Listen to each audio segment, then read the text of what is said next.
Hello everybody, welcome back. I'm the Strategy Professor, and today we're going to be looking at the support tier list for 14.15. So as always, if you enjoy the content, please be sure to like and subscribe. It really helps out a ton on the channel. Be sure to check out the rest of the content as well. I'll see if I can do an ADC tier list on this patch sometime. And we stream every night starting around... It's been a little inconsistent lately, somewhere between 10 to midnight. I'd like to start getting it closer to like 9:30 or 10 p.m. Eastern Standard Time. We usually only able to stream 2 or 3 games, but if you can stop by, we'd love to see you. It's always a good time. And I will see eventually if I can do some upgraded guides for at least some of the champions that I have. I do have a lot of support guides on the channel, but many of them are kind of getting dated at this point. So, you know, I'll see if I can slowly start updating those. Okay, let's talk about the patch notes here just for a little bit, and then we'll move on and talk about the tier list, which does have a couple of adjustments, but I think a lot of the themes are very similar. I think it's still primarily going to be a Warmog meta with a couple of enchanters, specific enchanters sprinkled in. But let's go ahead and see what these changes are. Okay, so Akali getting several changes. The big one is that she is getting more sort of upfront damage on her R. I think a theme that they're going for here with a lot of these changes on this patch is trying to bring some high skill cap assassin type of champs or divers back into the game to counter the ADC meta that you've been seeing in Pro, the ADC mids. So a lot of games, not every game, but many games for a while there you were seeing Tristana and Corki, and they kind of nerfed Trist pretty much out of mid lane, but you're still seeing Corki, and then people now are playing like Lucian, Ezreal, Zeri, all kinds of ADC. So their main goal on this patch was to hit a bunch of the main ADC items that are popular, and also to give a little bit more power back to other mid laners, specifically divers that could go in there and maybe punish some of these squishy ranged champions. So, and they did give a couple of control mages some buffs, most notably Cassiopeia, which we'll see, but that's all in service of trying to nerf ADCs. So when we see the support tier list here in a second as well, I think that the mobile or burst ADCs are probably going to be a bit more popular than they were. We'll say so like a Jhin or Ezreal's still going to be pretty good. It's possible you could see something like a Samira a little bit more. And some of those like heavy auto attack ADCs might go down just a little bit, like your Jinxes, your Ashes, and things like that. I haven't looked at the stats on ADCs, but that's kind of their goal. I think was to add in more dive, more challenges to them. And that does affect supports by making engaged supports even better to go along with that burst, versus enchanters are usually better when ADCs are in an extremely strong state, specifically auto-attacking ADCs, so they get advantages from attack speeds off of, you know, stuff like Lulu, Ardent Sensor, things like that. So your stuff like your Lulu, your Yumi, your Janna, your Melio, all that stuff is going to be a lot stronger when heavy auto attack ADCs are going to be stronger. With the nerfs to some ADC items, specifically Kraken, I think it's going to go back to mobility, burst, and sort of more early to mid game centric ADCs, which favors your things like your Nautilus, your Leonas, and stuff like that. So anyways, I just want to preface by saying that's kind of the theme of this patch, but let's go through. Okay, so Akali, more dangerous early on, a little bit weaker later on, longer cooldowns. She's still pretty high skill cap. I don't think we're going to see a ton of her in solo queue. There might be some in pro, but she's getting a little bit better there. Aurora was apparently too strong. Honestly, I thought she was fine. Her win rate was like 50% or something. They're like, oh, she's hard to play. We think she should be lower than that.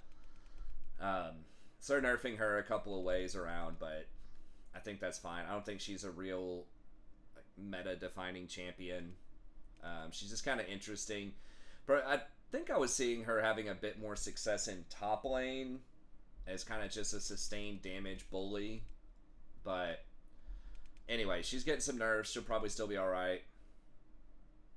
Aurelion Sol is getting some nerfs. Okay, I thought he was fine, making him stronger than we wanted. I don't remember thinking that he was that much of a problem, but okay, they're nerfing him a little bit anyway, so a couple of potential mid lane mages also getting nerfed. Cassiopeia. So she is very good against diver champs, so you got to watch out if she is in the game, but it's kind of strange what they're doing to her. So they're like helping her mana, but lowering the scaling on her damage. So she's going to have less burst, but the potential for more sustain because she's going to have more mana.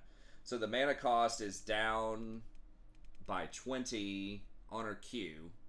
This is somewhat spammable, not as much as the E. The E is what really drains the mana battery. But I think it's like a 4-second cooldown or something on the Q, but she still casts this pretty often. But it's a lot less scaling. It's only 20% instead of 90%. And then Miasma, this is on a very low cooldown, so a little bit more mana there probably doesn't matter. This is what you max last, and it's like a 20-second cooldown or something. So that's probably not going to matter. E Twin Fang. Now this is kind of a big deal, but I think people were maxing E anyways. I'm not sure. It might depend on the lane. If you weren't maxing E, I guess this entices Q max a little bit more. Then you get some serious advantages there, and that's a little bit more of kind of like a poke type of thing, I think. But if you're maxing Q first, and this is very good, then it's going from 50 to 40 mana per in the mid game before you max E second if you do the Q max first. But the damage is going down a little bit, but you got to remember you're casting this a lot. So if you have like 200 AP, you know, you're going to be losing 10 off of each one of these, which is like, you know, 10%-ish damage, what at 9% damage, something like that. So kind of some weird changes. Some people were saying it was going to be a lot better. If you max the E first, I really don't think it's going to matter that much. You're gaining 2 mana per, and that's not worth losing 5% AP, I don't think. Because she gets quite a bit of mana if she's still going for like a Rod tier build, which I don't know if she is or not, but I don't know. I've heard some people say this is like good, but I really don't think it's going to make that much of a difference. Ezreal. So the Q damage is decreased. It was 140%, which is crazy. That's so high. I remember when it used to be like 110%.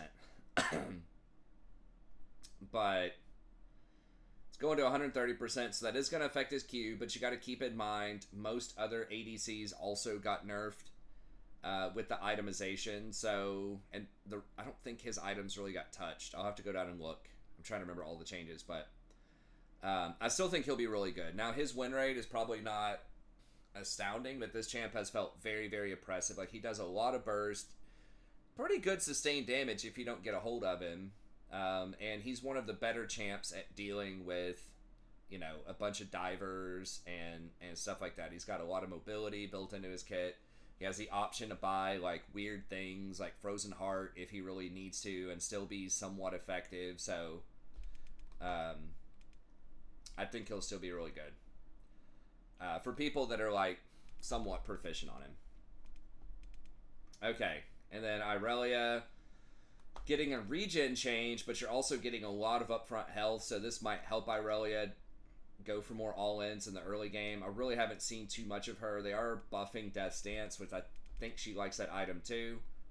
They're not nerfing Blade the Ruined King, which is a major item that she gets, so I don't know. We'll see. But yeah, this is just another diver to threaten the back line and punish these, you know, 2 or 3 ADC comps. Leona. So Leona was kind of oppressively powerful. I still think she's top tier on my tier list. Spoiler. I still think she's probably top 5 support here, but the problem with Leona, balance-wise, is she does a lot of damage. She's very tanky, and she has a lot of CC on a low cooldown. So the only real downside is she doesn't have any escapes. So if she does get ganked, then it's really hard to get out. You just kind of have to fight your way out of it. And she just synergizes so well with Aftershock and the Claw support item that increases damage because you have an auto attack reset on your Q. Blood Song, yeah, I mean, they're saying it right there, basically. I didn't take sudden impact on her, but you could take that as well. That feels a little extreme. But she was really good. So what they're doing here is they're tapping down her damage, mostly in the late game, by 17. So that's probably like 1 damage per level lower than it was. And you can trigger this passive multiple times. So basically every ability, if an ADC auto attacks or somebody else auto attacks, I don't remember if abilities trigger it or not. I think it might have to just be auto attacks.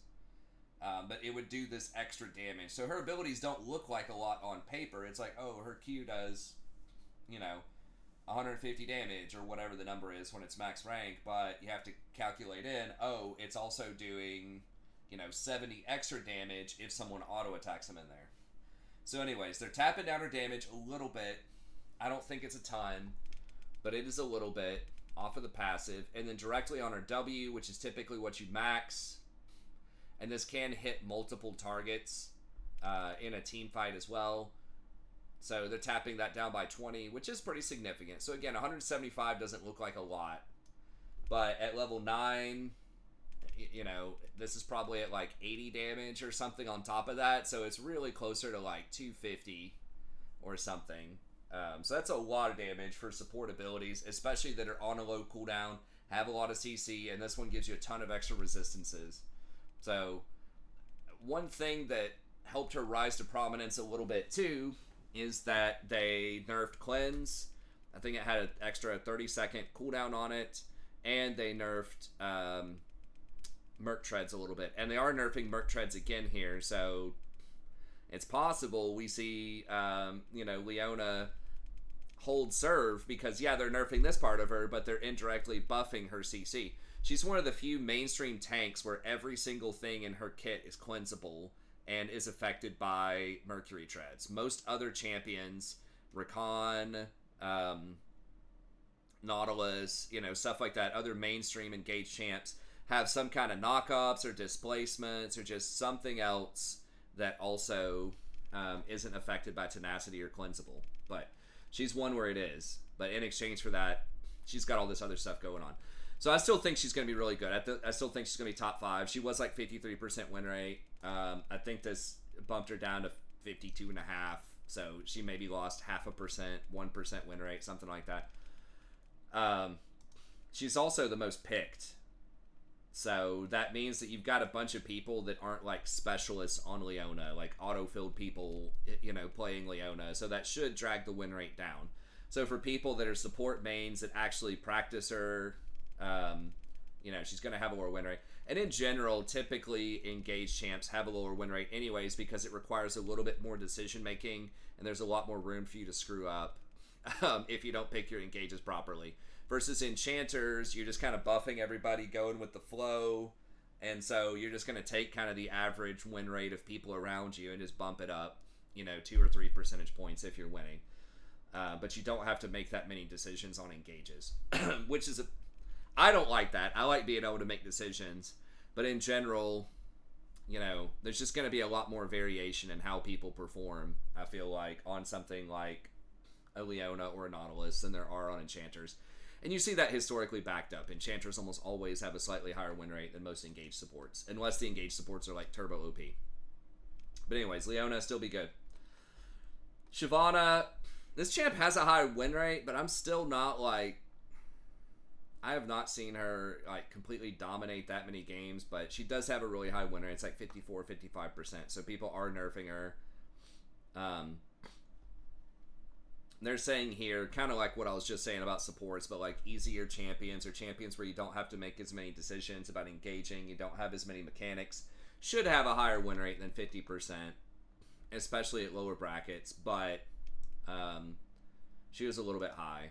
I mean, some of her raw numbers are pretty strong, so they're basically nerfing the AP builds on her and trying to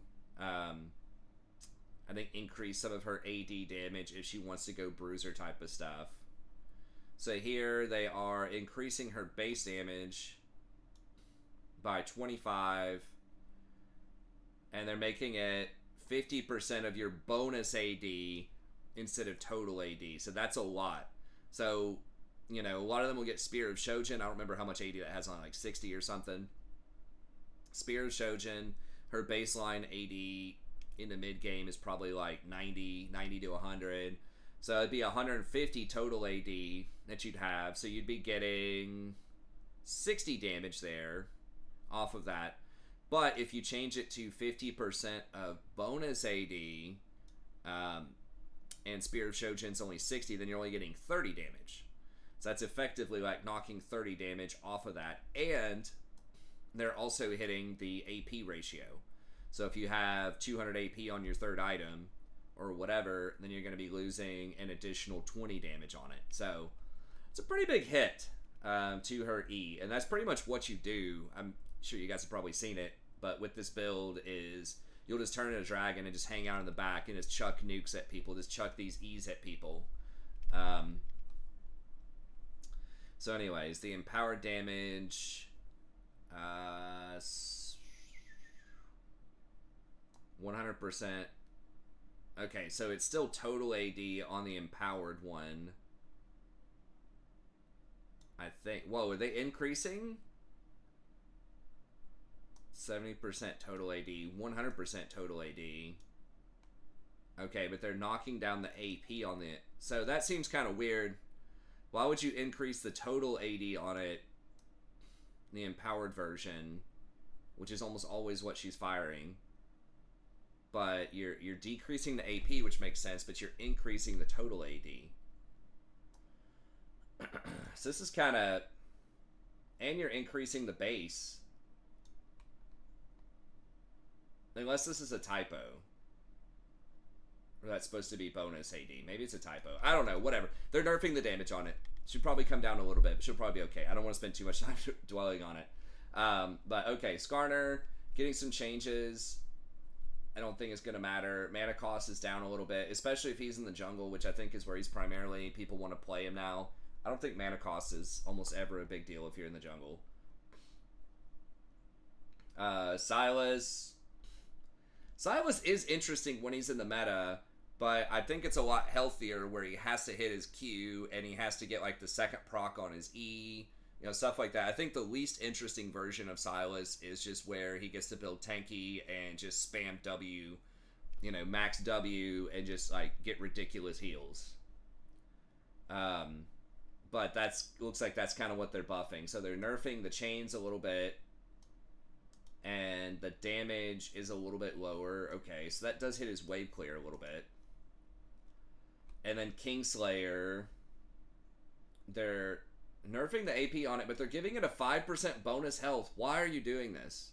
This is going to encourage people to build tankier on him. I just don't think that's great. I mean, they're buffing things like Proto Belt as well, so they're wanting to help out. So if you buy Proto Belt, I think that's 70 AP. Now it's going to have 400. I think it's the one with 400 bonus health on it. So that's going to give you 20 extra damage on top of that. Versus the AP, you're losing 15%. So you're losing like 12 damage off of the AP that Proto Belt gives you. But you're gaining 20 off of this. So it's just trying to encourage you to just build all tanky, like HP, AP items. Which I guess is okay if they want him to be more of a bruiser mage. I guess that's fine. It's just, I don't know. I just think that the W max is obnoxious. But I guess there are enough burst mages, and the one-shot Silas is kind of what they don't want. They want him to be more of a skirmisher. Okay, sure. Talon gets closer. I still think he's going to be bad. I think the pure assassins that can't really build a lot of survivability, your Talon, Rengar, Kha'Zix, I still think they're going to be struggling, especially after the lethality nerfs a while ago. Varus is in a pretty bad state. I don't think a lot of this is going to change. Their nerfing is on hit, which seems like that's what they wanted him to be. They need to just decide, man. Is he going to be like the arrow sniper guy, or is he just the on hit you know, with a piece of CC on him. I think the on hit is healthier, probably, but the arrow sniper guy is a little bit more unique. Just adds another poke champion in the game. It's fine. I don't think that's going to matter. I still think he's going to be pretty low priority in solo queue. Yasuo, base armor, and this looks like quite a bit of extra damage. Like, a lot, right? Isn't this very spammable?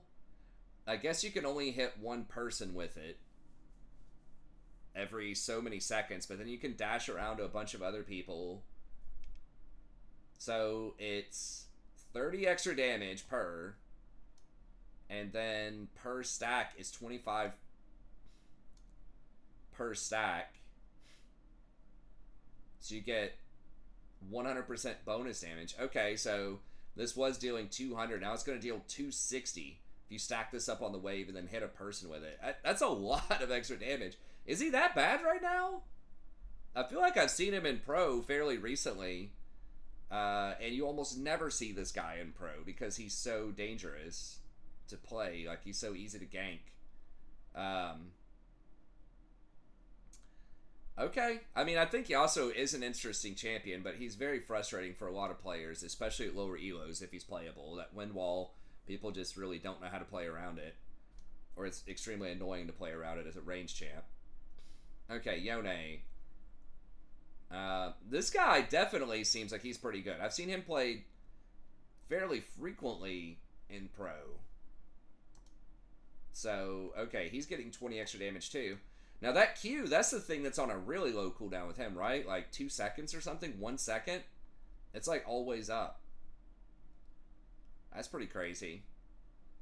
And then, but they're making his ult cooldown a little bit longer at later ranks. That's probably fine. Okay.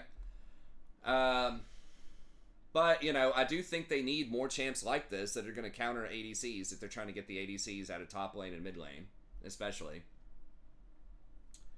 Okay, which I think ultimately is healthy for the game. You don't want to be seeing one role played in like 2 or 3 different roles constantly. And it's not just one champion. It's like 5 different champs that are being played middle as ADC right now. Okay, Zed. Q80 ratio decreased and damage increased at higher ranks. R cooldown increased. Okay, so it's just more damage. The ratio is down, but it deals more. I think you can hit with multiple shurikens and don't subsequent ones deal 50% less damage or something. But still, you can like triple shuriken people off of like good Zeds off of his ult. So 20 extra damage is a pretty big deal. However, if you have 200 bonus AD, more than 200 bonus AD, this is a nerf. But it can help get you going early on. So you're not going to have 200 bonus AD until 3rd item or something. So that's probably fine. And then this is probably okay. I mean, he's probably getting a lot of CDR anyways, or whatever it's called, ability haste, these days. And you have to have so much time to walk back after you kill somebody with your R and go to the fountain, run back out, go find your next target, and things like that. So, I don't know. I'm not a Zed player. You can probably feel it, but I think it's probably good. I think they'll like just getting the snowball earlier. Okay, Death's Dance. Armor's up a little bit. I don't know, man. Sterix is already really good on a lot of champs. Do you really want to encourage a Sterix Death's Dance meta again? It's just so annoying. God, I just hate it so much when you've got Renekton, Irelia, you know, all of these champs just rushing this combination of survivable items, but they're still just like 2-tapping everybody. I don't know. I just really hate this item. But I just wish these champs like had to buy actual tank items to be tanky, but now they can still buy these like pretty high damage items with a lot of utility. So I don't know if I agree with this one, but okay. Again, they're trying to help fighters come back into the meta to try to counter ADCs, divers. Okay, Kraken. this is one of the bigger like meta-defining nerfs I think on this patch. So it's only 80% effective on ranged champions. So they're basically taking 20% off of the take it down damage, and then the movement speed is also down 2%. So pretty big nerf. Honestly, didn't think this item was that impressive because I feel like the kinds of ADCs that are getting played, it was pretty diverse, honestly. You were seeing like your Ezreal, who has his own weird stuff. Kaisa was kind of popular. She's got her own weird builds. And then, yeah, you see like Ashe and Jinx would buy this item. But then you were also seeing champions like Misfortune, Jhin, Lucian, still getting played some. Trist would buy this, but then you also got Corki, who is, I don't remember what Corki's buying, but it's not this. So you've got a lot of different like builds on champs. I'm not sure if the items necessarily were the problem. I just, I think that the ADCs were so strong in the first place. A big thing that I've heard several high profile commentators, Cadril, like Double If, Sneaky, Meteos, a lot of these, streamers that I watch, I Will Dominate, talking about it's the AP junglers. It's because of the Faded Ashes. Like, just make that an extra 100 or 200 gold. Because, like, what happens is you'll want to run an AP jungle, and then you might want to run an AP top, and so you need an AD middle. And I guess, like, the Assassins type of stuff just wasn't very good, so people were just figured out you could just run ADC's middle, specifically Corki and Triss, but also some other stuff is pretty good, too. So a lot of it was Faded Ashes. And just the fact that, like, Assassins aren't that great after the lethality nerfs. There's just a lot of stuff that goes into it, but I feel like it wasn't any individual items that were doing it. And I feel like ADC's bottom were fine. Again, lots of diversity bottom. Sometimes they took over games, but a lot of games could also be taken over by junglers, top laners, mid laners. It just didn't feel like ADCs were that dominant. You just see them a lot in mid. Did they even have like super high win rates? Like, they were played a lot, which is annoying because it's boring for a lot of people to watch, just farm off middles, and they don't want that for Worlds. So, like, I get it from that sort of perspective, but it feels like there's quite a lot of collateral damage. Look at 14-13. That's what a lot of the world was still playing on. Or, let me see mid laners.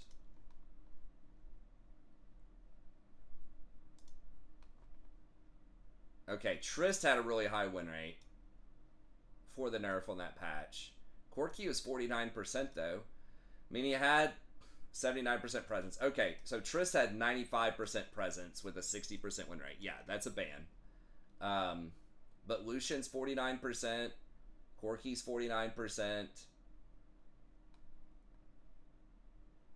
Ezreal is 58, but not played a ton. And then this other stuff, you've got like Azir's 44%, Yone. That's what I'm saying. Yone was picked and he was pretty decent. I don't know that he needed buffs. Okay, and then let's see 14-14. Just after the nerfs. The Tristana nerfs. She's Tristana nerfs. She's still 54%. I think that was, yeah, last patch she was nerfed. So she's still 54%, still third most picked middle. Corki's still there. Lucian's there. Okay, I mean, like, your top 3 champs are all ADCs. Zeri's also ADC. But they all buy different things. I don't know.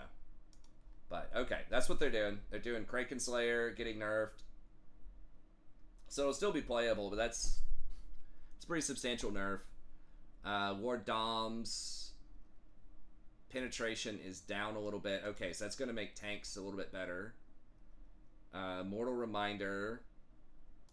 Attack damage is down. You almost never see this item, hardly.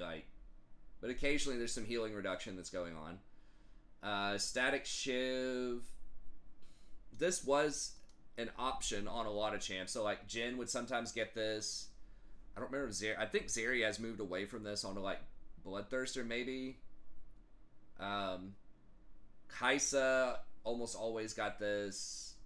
So there were some champs, but it feels like most of those champs had other options. It was like Static Shiv could be a good option, but yeah, I mean, it says it here. A lot of the champs that got Static Shiv also could get Kraken, but they are nerfing Kraken too. Okay. So they're trying to make sure all those champs actually get nerfed and just don't pick the alternative item. Storm Surge. I don't know. This item can be kind of toxic, but you do need champs, some of these diver champs, to be able to go in and deal with ADCs, right? You need your Fizz type of champs in the meta, potentially. I think this is a lot more obnoxious on stuff like a Vlad, like a range champ, but I don't know. It's okay. They're buffing it up a little bit for range champs. We'll see how it does. Cosmic Drive. Now, this is an item that it feels like almost nobody buys. That could be good. I don't know, like maybe a Cassiopeia. It doesn't have mana on it though. Rise, but also doesn't have mana on it. So it's like, who really is gonna get this? It just casts a lot of spells. I'm sure there will be some people, but it's just kind of in a weird spot. It's just like your turbo, like just cast a ton of spells type of champ, be able to kite around. I don't know, Zoe maybe? Zoe probably wouldn't want this. I don't know. It's an interesting item. We'll see. Singed? Maybe, I mean, Singed doesn't really need the ability haste. You never see Singed. I don't know. I thought about it on Rakan. I wish it wasn't as expensive. If they would just hit some of the stats on it, make it a 2,500 gold item, that could be cool. But as it stands, I think it's going to be really situational. Okay, Hextech Rocket Belt. Again, they're trying to get these kind of like Bruiser, Dive, AP champs to be a little bit stronger. Oh, Lilia maybe? I don't know. So, give it a little bit more survivability there. Okay, probably fine on your Silas, you know, type of champs. Void Staff. Hold on, sorry about that. Wife's calling, I have to just call her back. Ability power, 95%. Okay, so give it a little bit more there. Now, they are nerfing Null Magic Mantle. That's a pretty big nerf. So now, I mean, at the end of the day, Null Magic, I think Magic was 18 gold per point of Magic Resist, and now it's going to 20 per point, which is the same value as armor. So Cloth Armor's 300 gold, and you get 15 armor. Now Null Magic is 400, and you get 20. I mean, eventually they'll probably just make them the same cost at a certain point. But I think that's probably fine. So it's a little bit less strong on a buy timer if you have exactly 450. But this could also let you buy it at a cheaper price point of 400 when you may not quite have 450. There's a lot of points as a support where I'm backing and I have 400 gold, you know? And usually I get a Ruby Crystal, but now maybe you get a Null Magic instead if that's something that you're building. So it's probably fine. Now, Mercury Treads. Here, let me just text her real quick. Let's see what this... That wasn't anything really that important.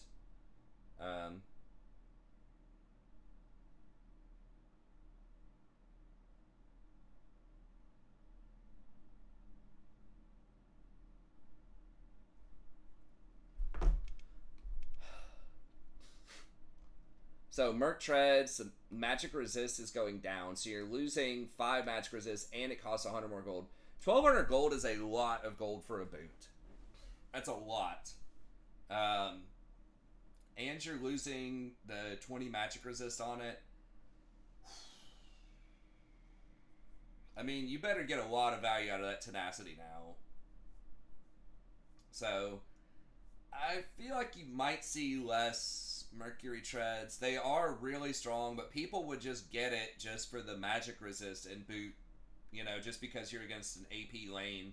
But now you're going to have some situations that are going to be really obnoxious where, you know, the enemy team has some CC, like a Leona, but then everyone else is, like AD, and so now it's just gonna be like, oh, man, do I really have to get Mercury Treads for that Leona or that Morgana or whatever?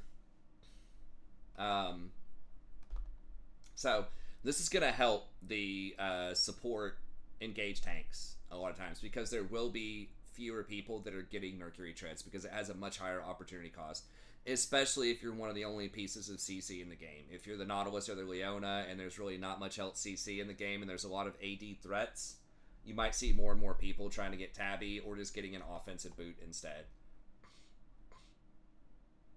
Okay, so that's huge, especially for like a Leona, but most tank supports.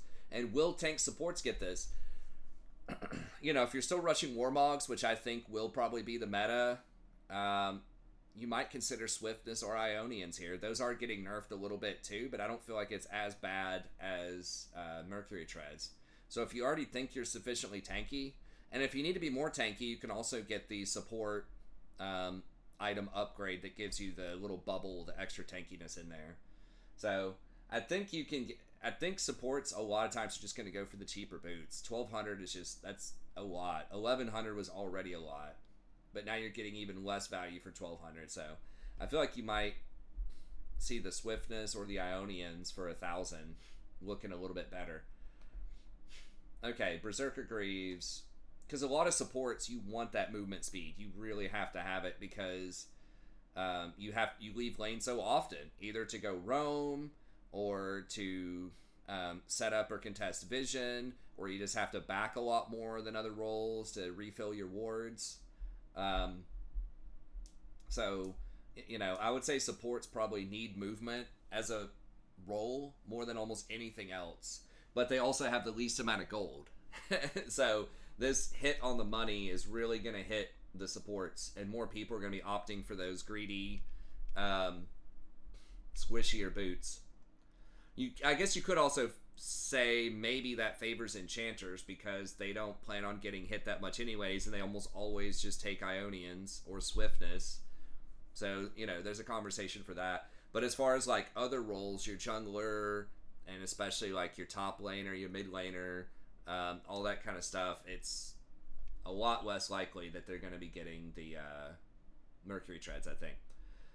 Okay, Berserkers are going down a little bit, but the cost is the same. So, I don't know. We'll see. I think the champs that want Berserkers are still going to buy them. What they're trying to do is push people to stay on Brown Boot and complete their first item first, and then eventually complete the second tier boot, which I think is fine. Lucidity. So you're losing 2 Summoner Haste. Now this is only on your Summoner spells. Just your normal ability haste that you have is still staying at 15, which is pretty good. It used to be 20. They nerfed that, but 15 is still pretty good. And only cost 100 more gold. So I still feel like this is going to be where a lot of supports probably want to be now. We'll see. Plated Steel Caps. This is one of the biggest nerfs though, because it's straight up 200 gold.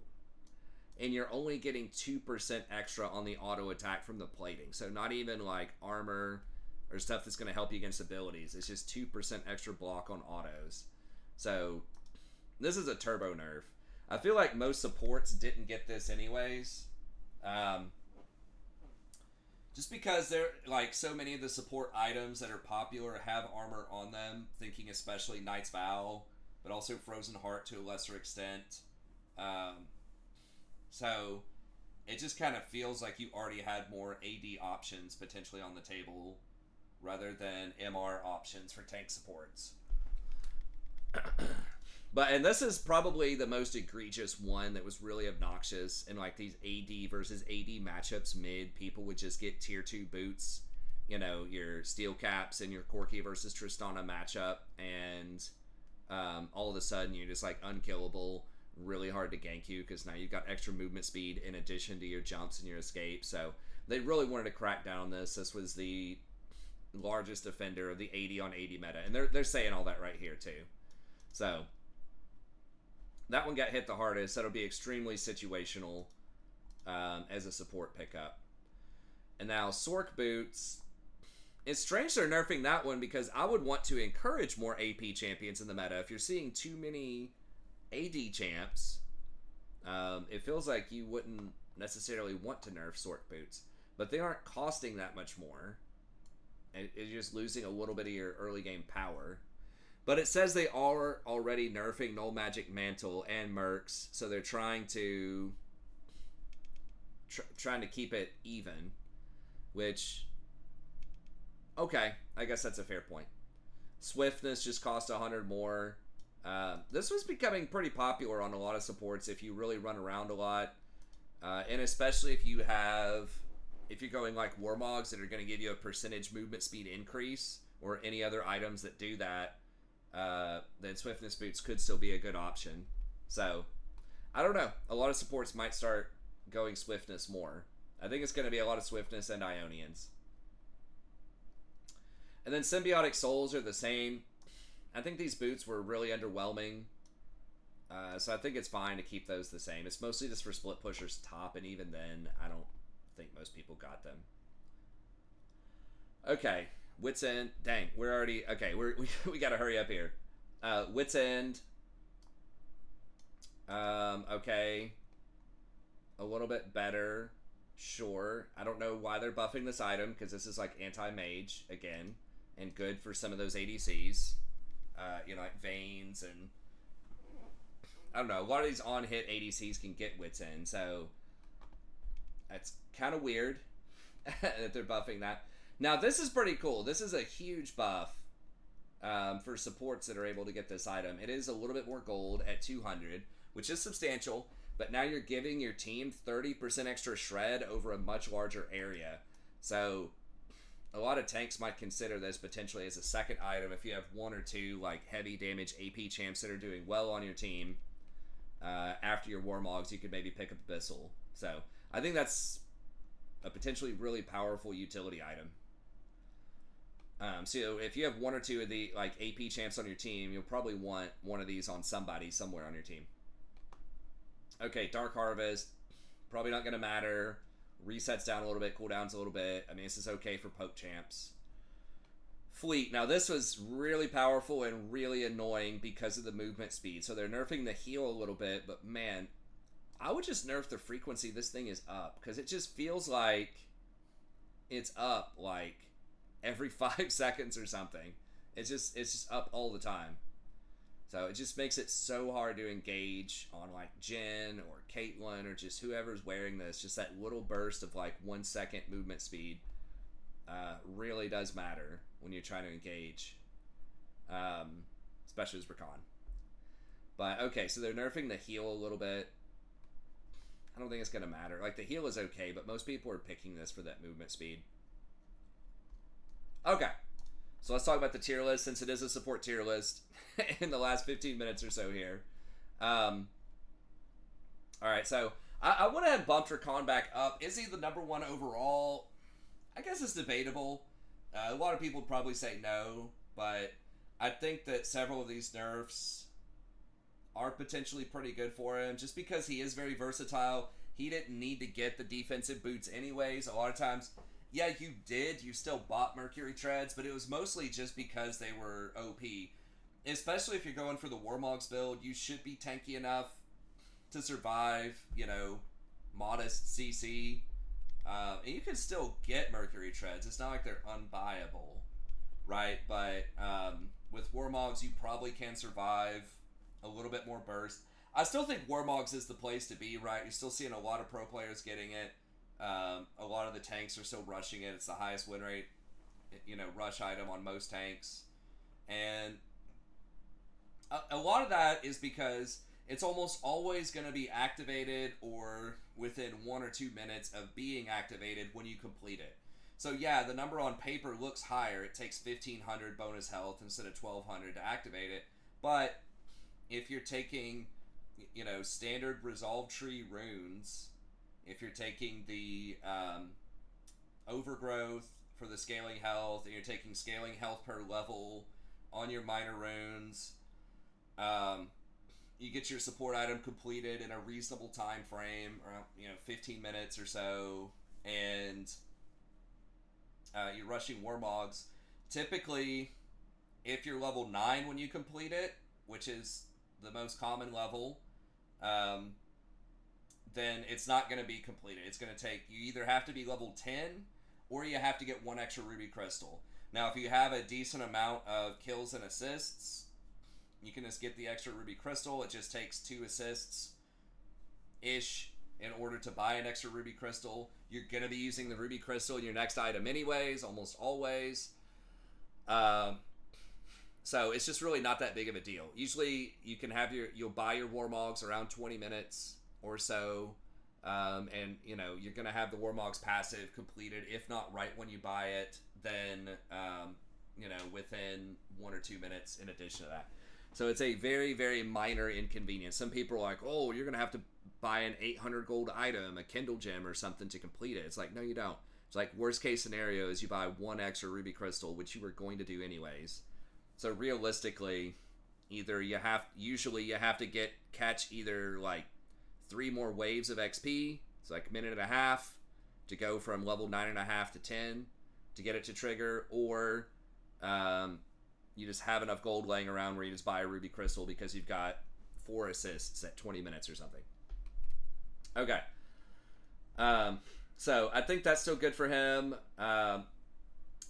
He likes the Ionians. I mentioned that. And he's just so versatile. Like, you can engage pretty well. You can counter-engage into a lot of things. And he does work best against, like, less tanky stuff and, like, higher burst champions. So he does play really well around, if you see high mobility champs especially, Akali or Silas, Yasuo, he's got the knock-up. But one of his best case scenarios is if you have another diver and you turn on your R, then you can E in onto the back line, and then you can, gather them up with your R and then W and knock them all up. That's the best. So he works better as a secondary engage. He can do primary engage, but the problem is people will see you running at them with the R, and then they might flash your W, or they might hit you with some kind of skill shot or whatever. But if you have something diving on the back line, if it's a tank like a Vi, that's great. But also if it's just an assassin, you can still run in there and follow up really well. And you also add that shield in there to help the assassins stick around, and most of them have resets. So if you can just get back there and help that Irelia get a kill, or Viego, or whoever, then that's really good. So he's one of the best at high mobility, just diving the back line, especially if you're able to follow up. And I think a lot of those champs are going to be increasingly more popular. I don't know if that's going to be the meta where everybody's building those champs, but he's really good with that style of play. So, anyways, I think Rakan's going to be really good. I did have him down a little bit a couple of patches ago because I was saying he's not like the best Warmogs user in the world because he doesn't have any health ratios in his kit. And if a bunch of other people are, building Warmogs and so many other people are tanky, then it gives him fewer targets to go on. But if fewer people are taking defensive boots, that's good. So even if it's not like you personally dealing a lot more damage because they don't have Mercury Treads, because Mercury Treads don't affect your knock-up. It does come into play, though, with the R. So especially if you go in, you R, and you, like, flash R somebody, and then you knock up. I have had people flash out in that, like, 10th of a second, that they saved off of the Mercury Treads, which is really annoying. But it just allows your teammates to go in there and chain CC and blow them up a lot faster, which is what you want with Rakan. So I still think he's going to be really good. Again, I don't think his numbers were probably insane, or were probably not that insane recently. I mean, it's 58% win rate for the 5th most picked champ, so a lot of people sleep on him, but he is still getting picked. Obviously, this is pro. This is not solo queue. I think his solo queue win rate's probably about 50% or something. Yeah, so he's down a little bit in solo queue, but I still think he has, the same versatility that he's always had. A lot of people probably aren't building him correctly. Like, you're seeing people over here, like, not getting ulti hunter, not getting zombie ward. But as you can see also, as the game kind of goes on, he gets stronger. So I think Rakan's really good. You know, other people may not have him that high, but again, I'm not sure if he's exactly number one overall, but I think he's definitely playable and good if you're good on him. Braum is another one that I bumped up a little bit. He is seeing a bit more play as well. He also is another one that has pretty high win rates. He's just really good, specifically against Leona. And we were talking about this on stream for a while. Why is he so good against Leona? Well, against most dive champions, he's very good because he can help your ADC kind of kite out, and he creates a lot of space and has a lot of damage reduction kind of built into his kit. So it's just really hard to get onto to follow up the support that's engaging on your ADC. So, you know, for example, if Leona goes in, she uses her R or whatever on your ADC, hits him, goes in with the E. Usually you will jump on your ADC with your W, auto attack the Leona once or whatever, throw up your shield. You could, I mean, there's a lot of ways you could play it. You could auto attack her multiple times and get the stun off faster with your shield up, so the enemy ADC is not able to really get any damage in for 3 seconds or so while your shield is up. And then you hit the enemy ADC with a Q, and you just start walking them down a lot of times. And especially if your shield is still up, they're just really not doing any damage to you during that whole time. And typically they're backing up to try to kite you, so now they don't have the space to hit your ADC anymore. So what it basically comes down to is he neutralizes a lot of those engages where the enemy ADC can't follow up whenever you go in with the Leona, and then he's just going to put out a lot more just debuffs. You know, he's going to be able to stun both people just by auto attacking or hitting them with Qs. He's going to have the shield up, which is blocking a lot of damage. So he's just a pest, man. He's really hard to engage through. And Leona, it seems like she should be okay because she can't actually block his, or he can't actually block her stuff, most of her stuff. But he's just a pest, just kind of a brick wall. He's not quite as durable as she is. Oh, I guess he is. With his shield up, he is. When his shield falls down, maybe a little bit less so. But he's just a pain in the ass. Like, he's got a lot of CC, and typically he can just neutralize the engage, and he's just going to do a lot better in extended duration fights because he can hand out those stuns to a lot of different people. So very good. And then that shield is also really good at blocking specific things. I don't remember if it blocks Nautilus ult. I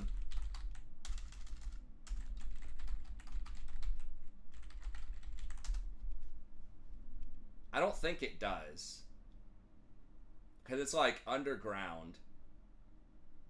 But it's still the same thing as Leona, where if Nautilus hits him with the ult, he can still block the hook, just body block the hook, and then throw up the shield, and it's going to be a similar result. But he can block like Misfortune ult, he can block Twitch ult, Ezreal ult.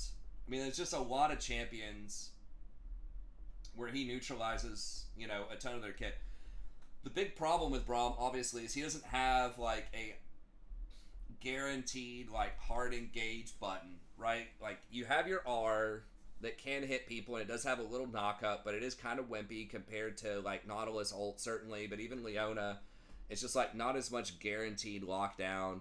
But if you're consistently hitting your Q, you're hitting your R, like, he still has quite a bit of CC. It just, a lot of it, especially with his passive, takes time. It's not like, you know, on demand, instant lockdown.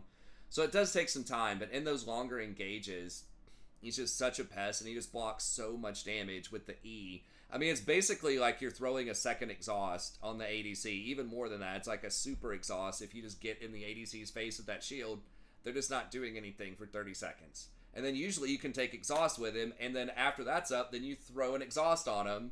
And so enemy ADC's not getting to do anything for like 6 or 7 seconds. They might be able to walk around a little bit, probably try to kite you back so that they don't get stunned, but they're still like not doing any damage. And he just has really high base stats to begin with, so he's going to take a little while to gun down. unless the ADC is just like absurdly fed. So I think he's good, especially against other engaged champs. He can get outscaled by Enchanter, so if you're up against a Janna or a Sona or maybe a Seraphine, it can be a little rough. He can block Seraphine's ult, which is really nice. But any of those like Helia, Ardent Sensor, Moonstone, type of users, historically, you potentially have some trouble with those champs. But you can still outperform them in big team fights if you're able to get a lot of stuns off. It just kind of depends on the situation. But those are the champs that tend to perform best into him. And then we've got Leona. We've already talked about her several times here. Yes, she did get her damage nerfed a little bit, but her CC is still intact. It's very long CC duration. When you chain all of it together, you've got your ult, which is 1.5 seconds. The E is an extra half, and then the Q, I think, is 1 second or 1.25. I can't remember. But it's basically like 3 seconds of CC that's virtually guaranteed if you hit any piece of it. And it's on a very low cooldown. I think the E, once you max it out, is 6 seconds. The Q is like 5 or 6 seconds. And that's not including ability haste that you may or may not, get into your kit. So lots of uptime. The ultimate at level 1 is also like 90-second cooldown. So it's like one of the shortest cooldown ultimates. Has really long range. So she's very good. And people may not be taking Mercury Treads as much. Especially now, a lot of ADCs in bot lane don't take it, but especially other roles, the jungler or the top laner may not be buying mercs as much anymore, and you're really going to be able to profit from that. So I still think she's going to be pretty good. Her win rate so far is still pretty good on the patch. It's down about 1%, but she does have some bad matchups. Braum is becoming pretty popular, and he's very good against her. That gets showcased a lot in Pro. If people pick Leona, people pick Braum into him, so there's a lot of visibility on that matchup. But she's still really good. There are some other matchups that can be a little weird, like, Janna, Thresh, even Nautilus, if it's a really good Nautilus player, can, hook you out of your E. So there are some matchups that are kind of tricky, but I think by and large, she's one of the best, like, pure offense, hard CC, hard damage, because she's more durable than most tanks, especially for like early game tower dives. She has a lot of CC. She can go through the minion wave, right? So you don't have to like dance around the side and play peekaboo, like you have to do with like Blitzcrank or Nautilus. You can just go right in anytime, anywhere. That's another kind of advantage to Braum too, is he does have quite a bit of mobility for a tank where he can, jump up onto a minion that the enemy is about to last hit if he wants to start a fight, and then just auto attack Q him. And then start up that chain where you're going to get that stun. So he does have that, and he can also escape a little bit too by jumping over walls or jumping back to people with his W. So he does have not as much mobility as Rakan, but a little bit more mobility than I would say, certainly than Leona, and maybe Nautilus. Nautilus kind of depends, right? You can hook things and kind of get away too, but people can body block that, versus Braum can almost always just, if somebody helps you out, you can just jump out of situations. So that's nice, especially over walls and things like that in the jungle. If you ping a spot, you're kind of in trouble while you're trying to ward, someone with a brain. It's not everybody, but if they do have a brain, they'll come over and just give you the jump. But anyways, I digress. Leona's still pretty good. Okay, Nautilus, I went ahead and bumped him up here too. Now, the win rate on Nautilus is not as hot. And sorry, I might be coming down with a little bit of a cold, so I got a bit of a cough. But I just wanted to go ahead and put him back up here. I don't know what his win rate in Pro is. Okay, it's abysmal. It's 35% on last patch in Pro. And in solo queue, it's pretty low. It's like 49%. So, I could definitely see an argument where people want to put him down in A or even B tier. Or tier 2 or tier 3. It's always annoying where some websites will have like, oh, this is S+, this is S, this is S-, and it's like, you just listed 20 champions. Like, what's the differentiation there? It's always just like tier 1, tier 2, tier 3, and like not having more than, 10 or so champions in your top 2 tiers combined. and usually having no more than 5 in the top tier. But anyways, um, so Nautilus has a very good kit for CC, especially in lower elo brackets, but even higher elo brackets, it's still really good. First of all, his Q has a huge hitbox, so it's very easy to hit open field. Very difficult to dodge. It's got a fast animation, fat hitbox. It's great. Now, it can't go over walls, so it's really hard to kind of make plays, especially on those river bushes. Through those pathways, coming from mid, going to Raptors or going to blue or whatever. Y'all know what I'm talking about. But you can also use it to escape, and if you're a good Nautilus, you can even get out of some CC if you hook the wall. So if someone hooks you, I think I've seen this happen before. Like a Blitz will hook the Nautilus, but the Nautilus's hook will already be flying to go hit a wall, and it'll pull him. He'll get pulled from the hook, then his hook will pull him away. So you can, that's pretty hard to do, but if you time that correctly, you can get yourself out of situations with the hook on the wall. So it does have that kind of skill element to it, which is nice. But then it's really the R. It's just guaranteed lockdown CC, 90% of the time. It's so difficult for the enemy to outplay that. If they're standing close to a wall and they're able to dash over it, sometimes they can get away. But by and large, it's just really, really hard to dodge that ultimate. It's a knock-up, so you can't cleanse it. Mercury Treads don't help. And it also knocks up everybody else that's on the way, so people can't body block it. So you can freely cast it on the back line if you can get within range, and it's going to knock up a lot of people on the way, which obviously is going to be good. His downside is that he doesn't do a lot of damage. Especially AoE damage. So in the past, you've maxed E, and that did okay damage in team fights, but then your Q was kind of wimpy. Had a longer cooldown, didn't do a lot of damage up front. They have nerfed the Q over time, but most people are still maxing Q just so you can fish for more hooks. And the E is very mana intensive too. I wish they would lower the cost on the E a little bit. And that might even make him more viable in somewhere like top lane. But as it stands, the E is very mana intensive. You don't get a lot of mana items anymore on him. The support item does have some mana regen on it, but you aren't getting a Zeke's anymore that would give you a flat 250 mana. You can get Frozen Heart. That's a little bit less popular these days. So there just aren't a lot of good mana options on supports, and he's one of the few tanks that still has pretty high mana requirements to do damage in team fights. So there's that. He's low damage, and his survivability is kind of wimpy. I think his base armor is 36 versus Braum and Leona are 44, and I think they get more per level as well. He might have similar HP values, but he just feels a lot squishier. And he just doesn't have those defensive steroids, right? He doesn't have the Braum shield and Braum W. Both make him tougher. Then you've got the Leona with her W. Gives her a lot of extra resist. He doesn't have that. He's got this wimpy little shield that gives him 8% more HP or something, so it's okay. But his damage is lower overall. His multi-target CC is a little bit lower. He does have the ult, but his E is a slow that really doesn't do a lot. The W just gives you a little shield and a little bit of extra auto attack damage. And the hook is on a fairly long cooldown. And it's only a single target. So he just has a lot less CC than Braum or Leona do.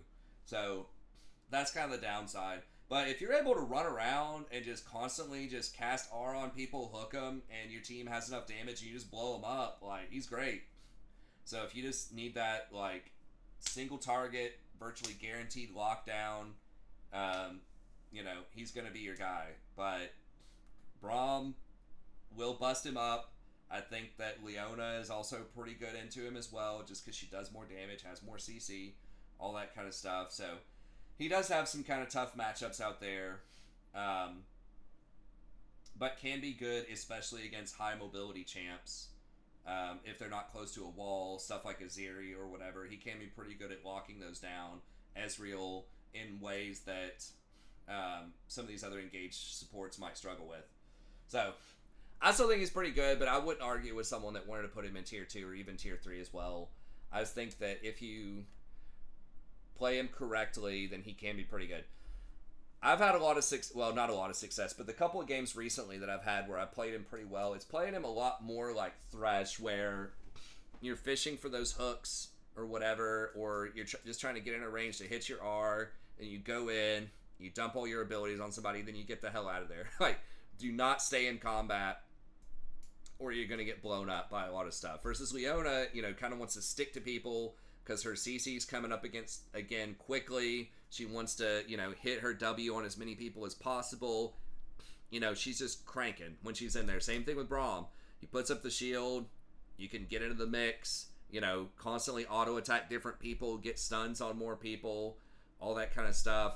Nautilus, you're not doing anything. After your hook and your ult are done, you're sitting there empowered auto-attacking people, for like 90. I guess you can root multiple people with his auto, so that is tempting, but he just gets blown up. I would just try to get out of there as soon as you land your stuff and just kind of wait for a new opportunity. So don't just stand in the middle of, a 5-person team fight, or you're just going to probably die. Okay. And then next little bit of champions here. I know we're pretty much out of time, but we've got Seraphine. She's been rising up a little bit. I know that Butter, I think on stream, has been really high on Seraphine. I think she's been picked a couple of times in Pro. Not a ton. 5 times globally last patch. But her win rate is going up a little bit, and she did get some buffs a patch or two ago. I can't remember exactly what the details on those were. I think maybe her notes did a little bit more damage. But the Helia buffs, people are playing that on her. It does seem a little odd because you only have one ability that can trigger Helia, as far as I know, and it's a pretty long cooldown. You max it second, it's like 20 seconds. So you can only really cast this, and get use out of Helia once every 20 seconds. Unless there's something that I'm missing here. It just feels like you can't activate it enough for me to think that it's great. But it looks like it does have a pretty good win rate on her. So something's going on with it. I mean, the stats are good. It does give you a little bit of extra burst healing when your W goes off, so that's nice. Deals a little bit more damage. Okay. Yeah, she's got good poke, pretty good wave clear early on. She can help push in the lane. Obviously, her ultimate's going to be extremely powerful in team fights. If you chain your E together with her R, that's a lot of CC. So, for an enchanter, she has a lot of CC, but really long cooldown on her W. It does give some pretty nice buffs, though. Gives a pretty big shield, heals people, gives extra movement speed. So, kind of, burst type of enchanter. So, she's having a pretty good amount of success. Pretty nice. Good harassment, good CC. You got Blitzcrank, old trusty. Same drill as usual. Hit your hook. You're probably going to dominate, miss your hook, and you're completely worthless. Not a lot has changed there. Still probably Warmogs on him. And then Nami did get a couple of buffs, I think, a few patches ago. I tried her out. I wasn't, super impressed with her, but she does have a pretty good win rate. Obviously, with Lucian, that could be good. I'm not sure if Lucian's items, like what he's building these days, if he's going for something like Essence Reaver, that was an item that wasn't nerfed. So that could be good for him, but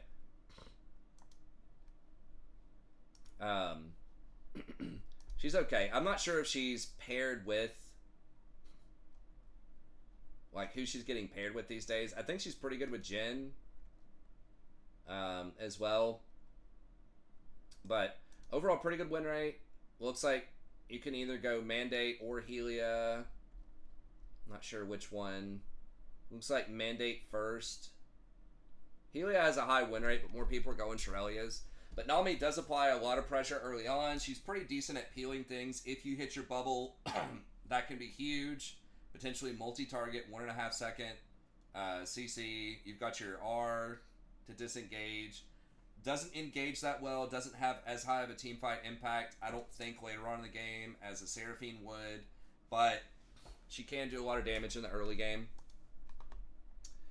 And you've got Janna, very good against some of these engaged champions, so especially like your Leona, Rakan, Braum. Really good matchups. You might be asking, well, why is she not higher than? She does have a 52.5% win rate, which is still pretty good. She just can't start fights. I mean, that's kind of my thing that I always have a problem with is, like, she has, like, nothing. Like, at least Seraphine, if Seraphine hits her E, like an empowered E, gets a root and chains it with her R, you know, that's starting a fight. Nami can hit a bubble. That can start a fight. But, you know, Janna just really can't. She can walk up and W somebody. You can walk up and flash and ult someone back into your team, but, you know, that's obviously extremely dangerous and very long cooldowns. So, if you feel confident that your team can engage and, you know, make plays and that you're going to be good, just hanging out in the back, peeling for whoever, then she can work. So if you have a high scaling ADC, a Jinx, Kog'Maw, Twitch, that type of thing, and you just need to peel and protect, I think she can be great. You know, she can provide a lot of pressure in the early game because she can walk up and W. You know, guaranteed, you can't miss that. And if the engaged champ tries to go on you, you still have your tornado to tornado him off of you, and you still have your shield. So you have a lot of tools for harassment and protection early on. You do scale well later on, but you just can't make plays. Vision is still difficult to maintain because if anyone ever catches you out of a bush, you're probably dead. You know, Leona can still get on you if she has her ult up. If she gets her ult on you and then is able to E in, she can still get you. Nautilus can still ult you. So, like, you do have good peel, but it is still possible to hit you with stuff. It just all depends on how fast the Janna's reaction is with the tornado, right? If you know the Leona's about to hit you with the R and you preemptively tornado in her direction, you might be okay, right? Or if you know that Nautilus is about to hook you, if you tornado him preemptively, then, you know, maybe you're okay. So a lot of it is a skill check. It's a ping check, a reaction check, whatever you want to call it. But it's just the vision control and the lack of engage is a little problematic for me. But she does have a high win rate. So she's playable. And then Alistar is okay as well. He is getting played some in pro. Also, actually, he's the third most picked on the last batch of 52%. So he's still pretty good. You know, just the ultimate low econ, extremely tanky champ. He can get into the mix, disrupt people. A big thing he does is tower dive, which is really good in pro, obviously. So as soon as he hits 6, I don't know how many tower shots he can take, probably 5 or 6 before he dies. So he has a lot of good options there. His Q, or his W rather, is a pretty nice peel tool as well. So if you have a Leona or a Nautilus trying to dive onto your AD carry, you can knock them back with W. And that can be pretty helpful. You know, your Q is a knock-up. It can set up for champions. Yasuo, Samira, whatever. So you have your WQ combo, which is great for engage, but you can also just, if you need to peel or like space those abilities out some too, you can. Q flash is really popular in pro. If somebody gets close to your tower, you know, and you Q flash, knock them up, and then W them back under your tower, obviously that's a Alistar classic. So he does have a lot of options. His damage is somewhat limited, but he does have pretty good, unique pieces of CC, and he is extremely durable. So he is very low range. So that's, you know, a potential concern. And he is very all in. Just like Leona, you know, you're committed. When you go in, you're in. Most of the time. Versus, you know, someone like a Rakan can fish for an engage with his W and then E back out. Braum can fish for Qs. Nautilus can fish for Qs. Without fully committing. But with Alistar, whenever you go in for the combo, you're probably in. I mean, I guess you can combo and walk away if you want to, but he's also somewhat resilient to poke. So if you think you're going to be weak-sided and you're against double range or something like that, he through that sustain, he does make it through poke pretty well. Okay. And then, also with Warmogs, people don't talk about this a lot, but with his passive, whenever you get a kill or an assist, his roar goes off, and that's based on your maximum health.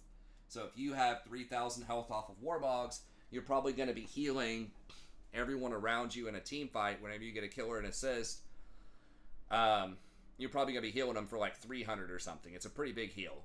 So that's something that's not talked about a lot, but when you're stacking a lot of health in a Warmogs meta, that does favor Alistar pretty heavily in team fights if your team is able to snowball off of that. So that is pretty handy. I didn't mention it, but Braum does have an HP ratio on his Q as well. So he does a lot more damage on the Q when he stacks health. You're not picking him for that specifically, but it's a nice perk in a Warmogs meta. And because Leona, her W gives so many resistances, and having the extra health gives you a lot of extra effective health as well. So all of these champs scale pretty well with max health. Also, Nautilus's shield is based off your max health. So all of them are pretty good. And then Rel, honestly, I don't know a ton about her. I know she's getting played in Pro. You can do like your Q flash, stun, and then W onto people. I'll have to study her a little bit more and just see. She does have a high win rate. So some people might say she's the best Pro support right now. It's the second most pick with a really high win rate. Like she has picked like 50% more than Rakan or Braum and has a similar win rate. But yeah, she's got a lot of stuff in her kit. She can help people engage and fight with her W. I think speeds people up a little bit more. She has multiple pieces of CC, so she can be pretty good. But anyways, okay. Well, super long video. Got to get out of here. But thank y'all very much for tuning in. I did knock down Tom a little bit. I played with him. It feels he is good with a lot of health, but if they have a lot of melee, I still think he's pretty good. But it feels pretty bad to go against a bunch of ranged champions. So if they have a lot of melee, or if you have a really high priority target and they just have a ton of CC, so he's going to be pretty good against your Leona and your Nautilus as well, your Vi, those types of champs. He could be pretty good, but just as an all-purpose general pick, I probably wouldn't blind him. I would only pick him as a counter pick. And then Poppy's another one that's been kind of popular, or I've at least seen her. People make a big deal out of her when she shows up in Pro 4 times. I think she's played more commonly in jungle or top lane, but obviously she's good against mobility as well with her circle, and if you knock people out in a team fight, that can be clutch. You know, knock the jungler away from Baron and your jungler steals it. Like, there's a lot of really high impact cases for her, but I feel like some of her other abilities are just a little underwhelming. Emilio's doing okay right now. Lulu's doing okay in the right circumstances. So there are a lot of supports that can do really well right now, but I still think in general, a lot of times, some of the better performing supports, if you can pick your right engage spots, are still going to be the Warmog, high CC engage champs. But anyways, that's it. Thanks. Have a good day, and we'll see you next time. Be sure to like and subscribe.